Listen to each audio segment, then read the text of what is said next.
Good morning student. आइए class 9th में जो बायोलॉजी है उसका सेकंड चैप्टर पढ़ते हैं। सेकंड चैप्टर आपका है टिश्यू। ये फर्स्ट लेक्चर है, इसमें ध्यान देंगे। हमने आपको इससे पहले पढ़ा दिया है प्रोकैरियोटिक और दूसरा यूकैरियोटिक, यानी कोशिका हमने पढ़ा दिया है। अब ध्यान देंगे प्रोकैरियोटिक कोशिकाएं किसे कहते हैं। तो प्रोकैरियोटिक कोशिकाएं वे होती हैं जिनमें केंद्रक बिना किसी केंद्रक आवरण के रहता है और इसमें कोई भी कोशिकांग नहीं पाए जाते हैं, अर्थात इन्हें प्रारंभिक कोशिका कहा जाता है। देखिए प्रोकैरियोटिक वर्ड दो वर्डों से मिलकर बना है। पहला प्रो, इसको हमने बताया था, और कैरियन मीन्स होता है सेल। उसी तरह से यूकैरियोटिक भी दो वर्डों से मिलकर बना है, यू और कैरियन मीन्स सेल। इसको हमने पहले बताया है। तो आइए देखिए, अब हमें पढ़ना है टिश्यू। तो बेसिकली टिश्यू क्या होते हैं? टिश्यू कोशिकाओं के समूह को टिश्यू कहते हैं। मीन जो ऊतक होते हैं वे कोशिकाओं के समूह होते हैं। अब ध्यान देंगे, यहाँ पे कोशिकाएं कौन सी होती है? तो कोशिकाएं यूकैरियोटिक कोशिकाएं होती हैं, यानी कह सकते हैं ऊतक क्या होते हैं? कोशिकाओं के समूह को ऊतक कहते हैं। अर्थात यूकैरियोटिक कोशिकाओं के ऊतक को कोशिकाओं के समूह को ऊतक कहा जाता है। कोशिकाओं के समूह को ऊतक कहा जाता है।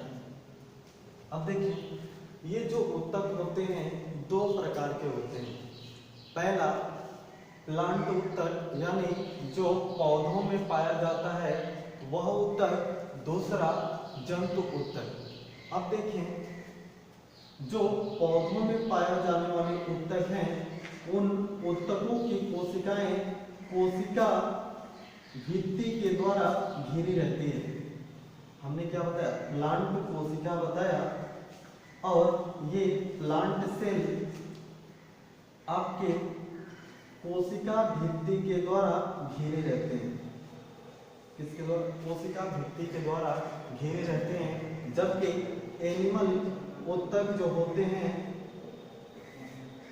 एनिमल ऊतक, उनकी कोशिकाएं कोशिका मेम्ब्रेन यानी सेल मेम्ब्रेन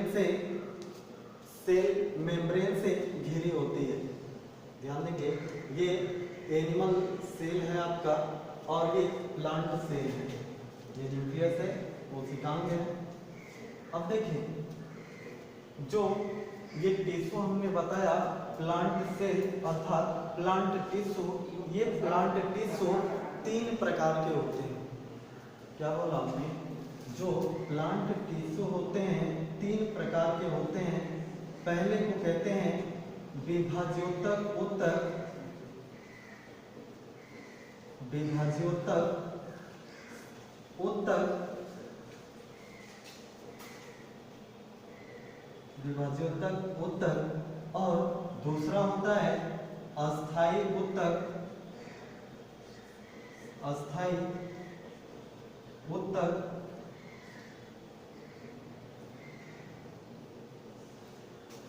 और तीसरा होता है आपका, तीसरे ऊतक को कहते हैं सेविंग ऊतक कहा जाता है। सेव करता है, सेविंग ऊतक। अब देखेंगे, ये जो विभाज्योतक ऊतक है 9th में केवल दो पढ़ने आपको, विभाज्योतक ऊतक और अस्थायी ऊतक। यहाँ देखें, जो विभाज्योतक ऊतक होता है वो प्लांट के विभाजित होने वाले भाग में पाया जाता है। जैसे सपोज करें ये कोई प्लांट है, ये उसकी टहनी है, नीचे प्लांट का रूट है। तो ध्यान देंगे इसमें, देखें ये विभाज्योतक ऊतक शीर्ष और जड़ के शीर्षस्थ भाग में पाए जाते हैं। हमने क्या बोला? जो विभाज्योतक ऊतक है, जो विभाज्योतक ऊतक है वो शीर्ष और नीचे रूट के शीर्ष में पाया जाता है, अर्थात मूल गोप में पाया जाता है। और ये विभाजित होकर के क्या करता है? अस्थायी ऊतक में परिवर्तित हो जाता है, अस्थायी ऊतक में परिवर्तित हो जाता है।